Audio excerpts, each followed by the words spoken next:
This is the Voice of Louisiana Agriculture podcast for Monday, August 26th of 2019.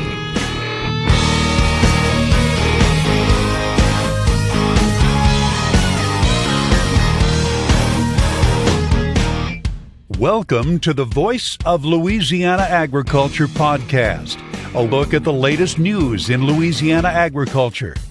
Now, here's the host of the Voice of Louisiana Agriculture podcast, Carrie Martin. Coming up on today's podcast, we'll visit with Iberia Parish sugarcane farmer Ricky Gonsoulin. Ricky is running for a seat in the State House of Representatives, so we'll talk to him about how his race is going so far. That's coming up later in the podcast. But first, here's a look at news headlines. The U.S. and Japan have reached a trade deal. President Trump announced over the weekend that an agreement in principle has been reached with Japan that should be very good for U.S. farmers. Tremendous for the farmers, and one of the things that Prime Minister Abe has also agreed to is we have excess corn in various parts of our country with our farmers because China did not do what they said they were going to do, and Prime Minister Abe, on behalf of Japan, they're going to be buying all of that corn. That's a very big transaction. They're going to be buying it from our farmers. President Trump says he expects the deal to be signed at the upcoming meeting of the United Nations General Assembly in New York on September 17th. USDA released its latest cattle on feed report on Friday, showing record high August 1st cattle feedlot inventory numbers. However, beef production during the upcoming winter quarter may not be as high as some had predicted. Gary Crawford has more from Washington. During July, placements into cattle feedlots with 1,000 head or more capacity turned out to be just over 1.7 million head, down 2% from July a year ago. That placement number is a little bit lower. The trade was anticipating placements in July to be roughly the same as year-ago levels. USDA livestock economist Seneca Heron told us that with lower placements in July, it looks like beef production during the upcoming winter quarter may not be as large as initially anticipated. We'll see. But back to the feedlot numbers, Heron says even with a drop from a year ago in placements, feedlot inventories on August 1st totaled 11.1 million head. The highest August 1 inventory number since the series began in 1996. But beef demand seems good, and so fed steers are bringing about $1 more a hundredweight than this time a year ago. Currently, USDA forecasting prices for all of this year to average $116, next year $119. That forecast, though, may change when USDA issues its next round of forecasts September 12th. Gary Crawford, U.S. Department of Agriculture, Washington. Harvest is in full swing all across Louisiana, and that means lots of farm equipment on the roads and highways. Louisiana Farm Bureau Safety Manager Wendell Miley says the public should be patient with slow-moving farm equipment. Be expecting that. They're going to be out there trying to get from one field to another to harvest, getting from the field back to the grain to bring their crop in. So doing those things, watching out for those slow-moving vehicles, I think is very critical to avoid collisions out on the countryside. And the law agrees with that. State Trooper Taylor Scrantz with the Louisiana State Police says it's important for all drivers to remain alert on rural highways. Yeah, as everyone knows, we have a lot of sugarcane in Troop A, and we work numerous crashes simply because people aren't being patient. Instead of waiting the extra minute or 2 minutes it may take to safely pass the vehicle, everyone's in a rush, and they do so unsafely, and that causes a collision, and sometimes it becomes a life and death situation. Trooper Scrantz says that impatience can sometimes lead drivers to forget about the rules of the road when behind a slow-moving tractor or combine. Just because you're behind a piece of farm equipment, no passing zones are still in effect. If you're behind or on the adjacent to a yellow solid line, that's a no passing zone. You still cannot pass. You only can pass on a yellow dash line. But it's not just drivers who need to be prepared to get on the road during harvest. Farm Bureau's Wendell Miley says there's plenty that farmers should do as well. Making sure that SMV emblem, the slow-moving vehicle emblem, is clean. It can be seen. If they're going down the highway and there's a traffic jam clogging up behind them, pull over to the shoulder. If there's a wide enough shoulder, let that traffic clear and then get back out onto the highway and continue on to where you're going to. So a lot of things they can do. If they're making turns, especially left-hand turns, signaling, some of the older model tractors may not have signals on them. They may be using hand signals to make those signals that they're going to be making a turn. So there are things that farmers can do and should do to hopefully help avoid collisions from being hit by other vehicles out on the highway. Farm Bureau Safety Director Wendell Miley.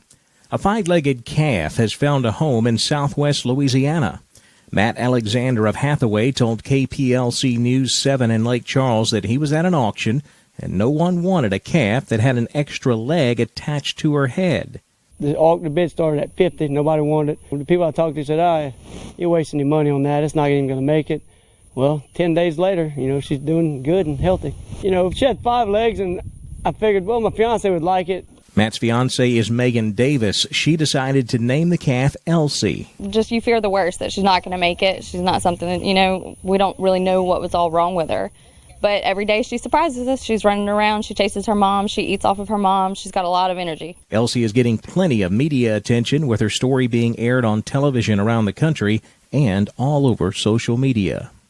That's a look at some of the latest news headlines in Louisiana agriculture. Remember, you can always stay up to date by checking our website, voiceoflouisianaagriculture.com. Or you can use the short version, voiceoflaag.com. We update that website every weekday with all the latest news and happenings right here in Louisiana agriculture. And while you're there, remember to subscribe to our daily e-newsletter. It's called The Daily Voice. There's a button right in the middle of the homepage. It says click here to get our daily news update. Click that, put in your name and email address, and we'll send The Daily Voice right to your inbox 5 a.m. every weekday morning. Now let's look at the markets on the Voice of Louisiana Agriculture podcast. We saw nice gains in the soybean market today, but not so much in the corn market.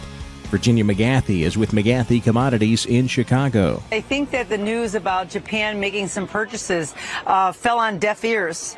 I think that now traders are really waiting for real confirmation before the market starts to move.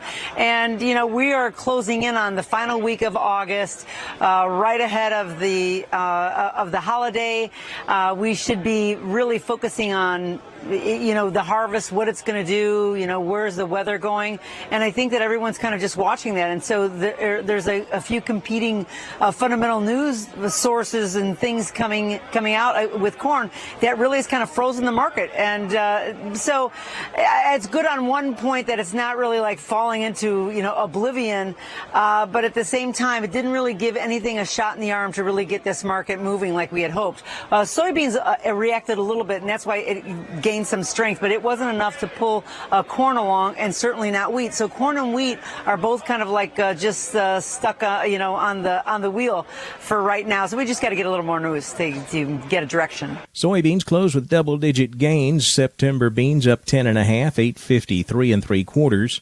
New crop November beans up 10 3/4, 8.67 1/4. We saw a mixed close in the corn market. September corn down 1 1/4, 3.58 1/2. December corn up a half penny, 3.68 1/4. September wheat down 2 1/4 at 4.73. A nice jump in the rough rice market. September rice up 24 cents, 11.22 a hundredweight. November rice up 24 1/2 at 11.52 1/2. November sugar down 7 points, closing at 25.76 cents. Now with a look at the cotton market, here's Don Molino. Cotton futures at New York lowered most nearby contracts on Monday. The 7-day weather outlook shows some accumulation totals for part of the Texas Panhandle and most of the southeastern U.S. this week. Commitment of traders data showed specs in cotton futures and options trimming 3,443 contracts from the net short position to 41,199 contracts as of August 20th. The Cotton K Index higher 90 points on August 23rd at 70.30 a pound. The weekly average raw price now $52.57 a pound, good through next Thursday. At New York on Monday afternoon, October cotton $57.59, down 38. New crop December cotton finished at $57.80, down 41. March down 41 at $58.74. The spot market price $55.16, down 29. I'm Don Molino on the Voice of Louisiana Agriculture podcast. We wrapped up the fed cattle trade last week, selling cattle anywhere from 106 to 109. Those 106 prices came down in the South, Texas, Oklahoma, Kansas. As you moved further north, we saw live prices ranging from 107 to 109 in Nebraska and Iowa. Dressed prices in the north, mostly 175 to 178 on the rail. That's $4 to $6 higher compared to the previous week. The futures market saw a nice jump in Chicago. October live cattle up $1.60, closing at 101 even. December live cattle up $1.67, 105.97. Feeder futures strongly higher. September up $2.75, closing at 136 even. October feeder cattle up $1.85, 134.37. The fall election is just over a month away here in Louisiana, with the primary on October 12th. And there's one Louisiana farmer who will be on the ballot this fall in his district. Ricky Gonsoulin is a sugarcane farmer from Iberia Parish. We'll talk with Ricky about his run for the State House of Representatives. Coming up next on the Voice of Louisiana Agriculture podcast.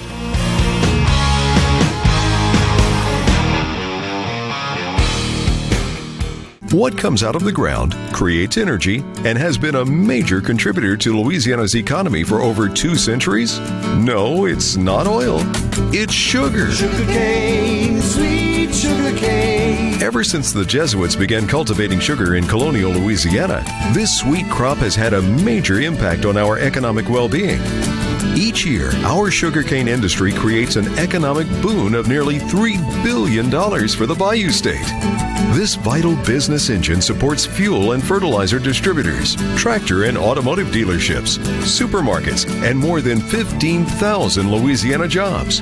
The sugar industry also benefits research universities and schools, banks, and insurance agencies. Sugarcane, sweet sugarcane. The Louisiana sugarcane industry, helping empower the people of Louisiana for more than 220 years. Louisiana Sugar, making life sweeter, naturally.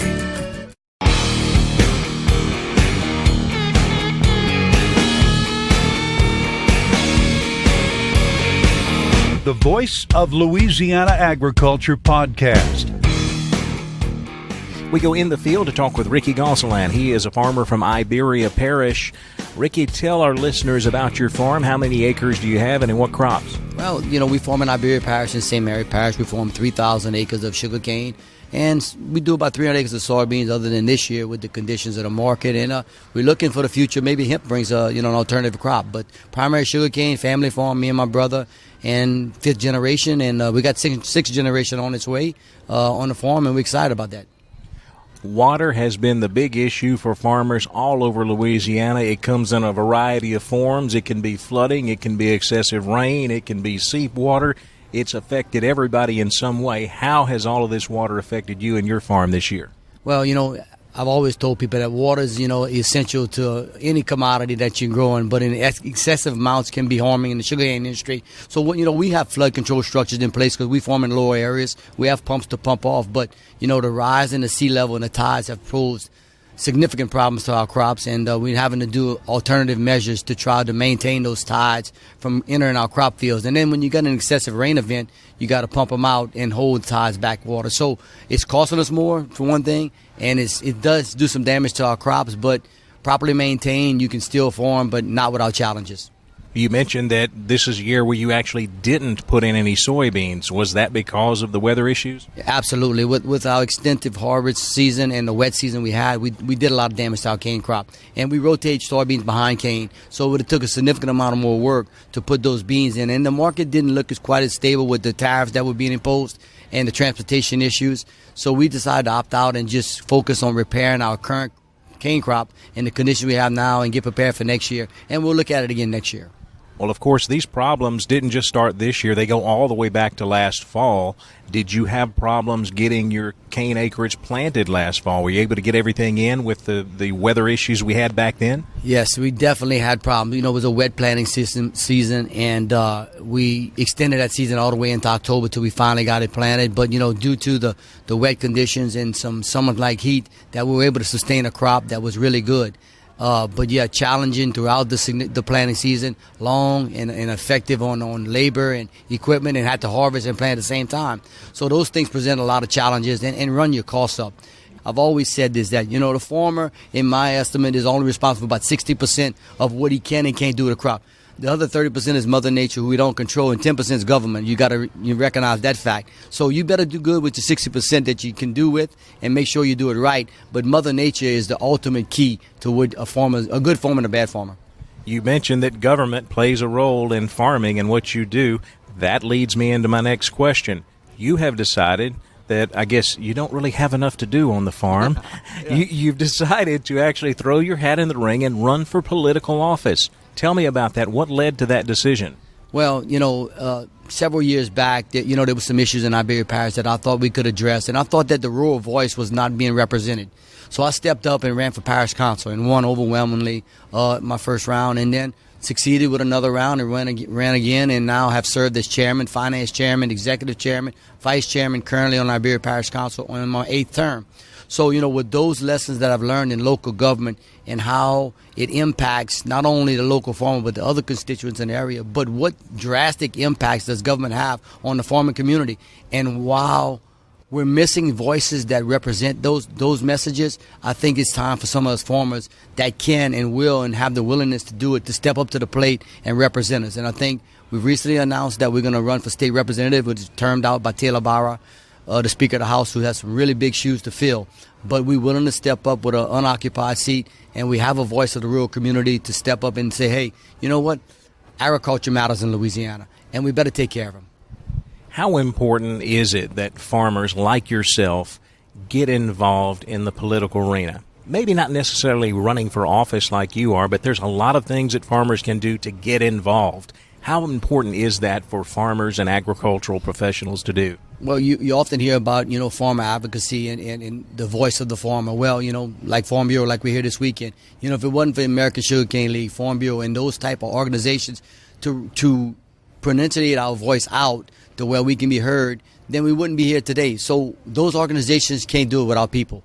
So I encourage people to step up to the plate and do the things that they can do within their time constraints and make their voice heard. Because far too often in your local communities, when you don't establish a chain of command with the local schools, with your local government or whatever, then letting them know how important it is to your local community, they have no understanding of what we're offering. So it's important that I thought that we need to step up the game a little bit, go to Baton Rouge, and make sure we have some ag representation. And there's not a lot of ag representation in Baton Rouge currently, and there's a need for it. And all the indications that I'm getting is that, we need people from rural America that knows what it's like to go to work every day, get their hands dirty, and know that if they don't go to work every day and get their hands dirty, their light switch won't come on at home. Far too often, there's a suit and tie mentality, but right now it's the blue-collar mentality, and the farmers go to work hard every day to feed their families, and that's what we need representation in.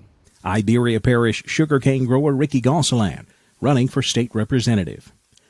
That'll wrap up this edition of the Voice of Louisiana Agriculture podcast. We'll be back tomorrow, but in the meantime, be sure to connect with us on social media. We're on both Facebook and Twitter. The handle is @VoiceOfLAAg. We'll see you tomorrow on the Voice of Louisiana Agriculture podcast. Thanks for listening to the Voice of Louisiana Agriculture podcast. This podcast is produced by Carrie Martin and the Louisiana Farm Bureau Federation. For more information, be sure to check out our website, voiceoflouisianaagriculture.org and lafarmbureau.org.